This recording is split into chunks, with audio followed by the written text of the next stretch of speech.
Hey guys, today we'll be venturing deep into the lush, majestic, temperate rainforests of Washington State to search for the wreckage of a B-17 flying fortress that went down somewhere in these mountains back in 1952. On the way, we'll also be exploring inside the mine shaft of a lost copper mine that's been abandoned for over 100 years. What is that? Stay tuned. Hi, my name's Mauricio, and I love to explore beyond the beaten path.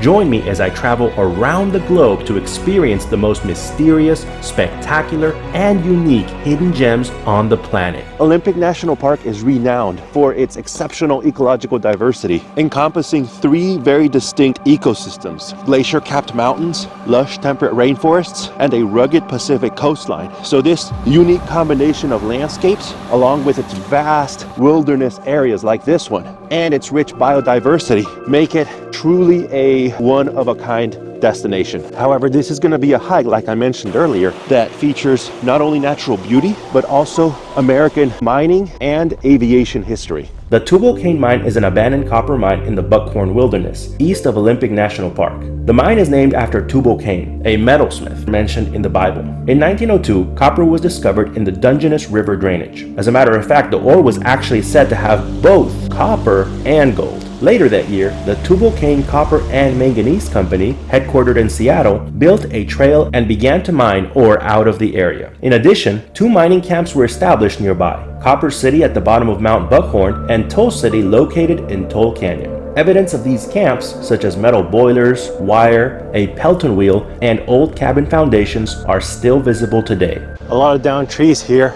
May have been something like a rock slide or avalanche or something like that. I'm not sure why there's so many destroyed trees here. That is a spectacular tree. This actually looks like a redwood. It's definitely different from the rest. From what I understand, we are almost at the mine shaft. This is some pretty steep terrain here. You can only imagine how much trouble the miners and settlers had to go through while exploring this area and eventually building their town here. That must have been a pain. It's crazy to know that all of the supplies for this mine, including equipment, heavy tools, and dynamite, had to be brought up on donkeys through these mountain trails. Even the heaviest equipment was brought in on two donkeys with poles strung in between them to carry the weight, attesting to the resilience and dedication of the workers here. Unfortunately, however, there was trouble on the horizon. After an avalanche in 1912, which destroyed the main sawmill, powder house, and barn and clubhouse, activity at the mine began to decline. Ultimately, it was abandoned in the early 1920s. I think we're really close to the shaft. We're almost on top of the location of the Tubal Cain mine on Google Maps, so now it's just a matter of finding the entrance. Got some big boulders here, but still no mine. Let's keep looking. All right, I believe I found what seemed to be some mine tailings, so I think these will lead me up to the mine shaft. It's quite steep though. Very steep actually. Thank goodness. I found the mine shaft. It is a very steep climb, but we're finally here. Looks like today there's a whole river flowing out of it. That could be a little bit sketchy, but we're here already. We gotta be really careful and hopefully it's not too slippery or deep in there.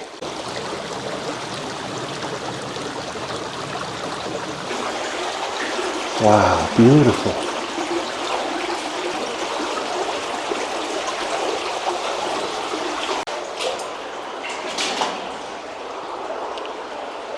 Oh wow, look at this. Really cool. Some original piping from the mine. I'm curious where the water's coming from because people say it's a dead end. So it's a dead end for us humans, but not a dead end for the water apparently. Oh, it's spouting out of here somehow. Really interesting. I believe it may have rained in the last few days, and kind of interesting that there is still water coming down from the mountain a whole day or two after the rains. Now this mine shaft took a lot of work, a lot of manpower, a lot of resources to set up, but in the end, it didn't even produce a dime of profit. There just wasn't enough ore. Geologists think tectonic plate movements may have contributed to the loss of the ore.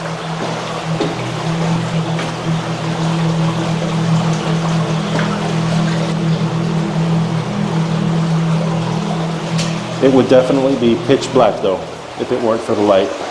Would not be fun. You can barely see the entrance. It's just like a little sliver of light back there.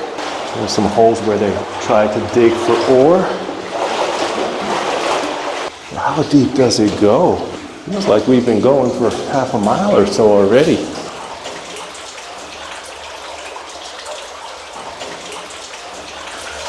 Wow. A wooden shank right there.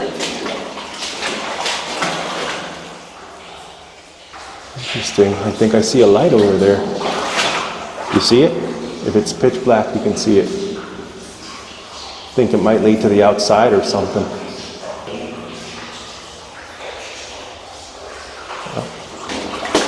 What is that? It's clear this isn't a natural light source leading to the outside as I had originally thought. But then what is it? I decided to get closer to investigate.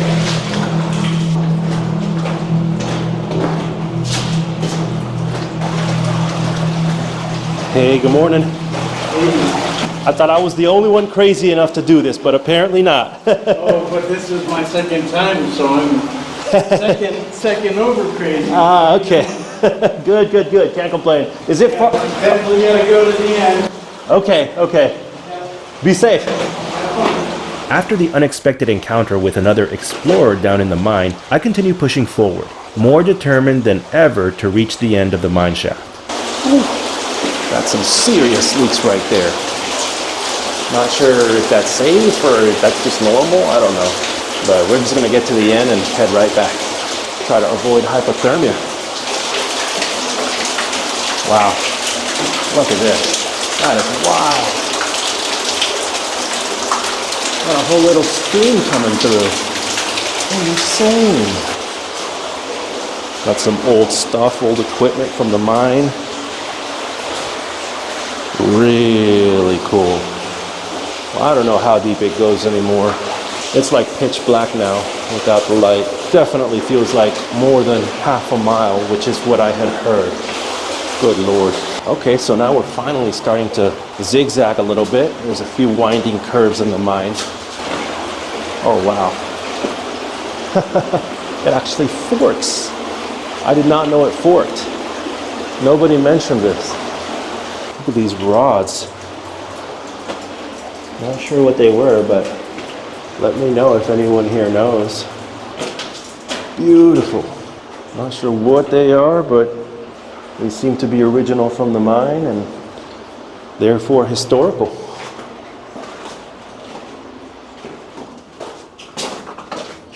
Finally reached some kind of end to the mine. It is much longer than I expected. And this is just one of the forks. So we still have yet to take the other fork, and guess we're gonna do that right now.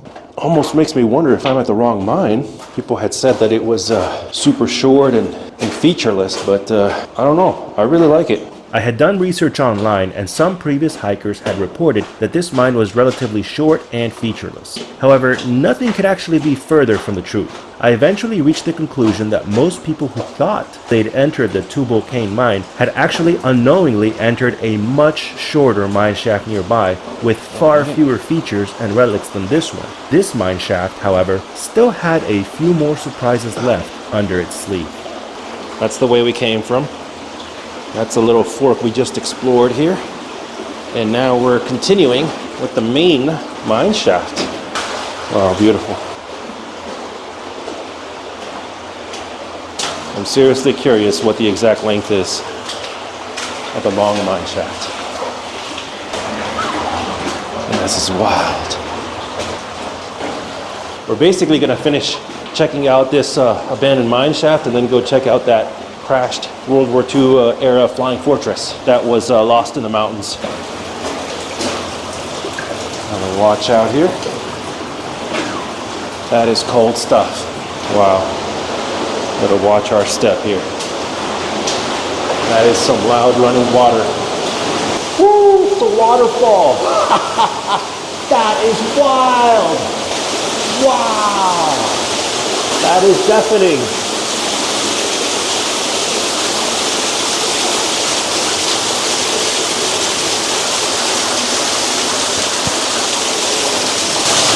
Woo. That's a lot of water.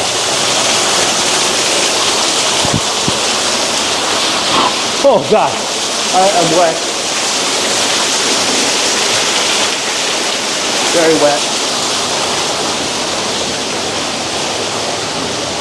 Wow, not sure if that was a good idea, but here we are, like a full-on waterfall. That's where we came from, and this is the end. I can't believe we did it, guys. At some point, I think my camera cut off. Hopefully, it's still gonna work after it dries up. It got a little wet, but here we are. I'm at least filming with my phone, and this is the end, shortly after the waterfall.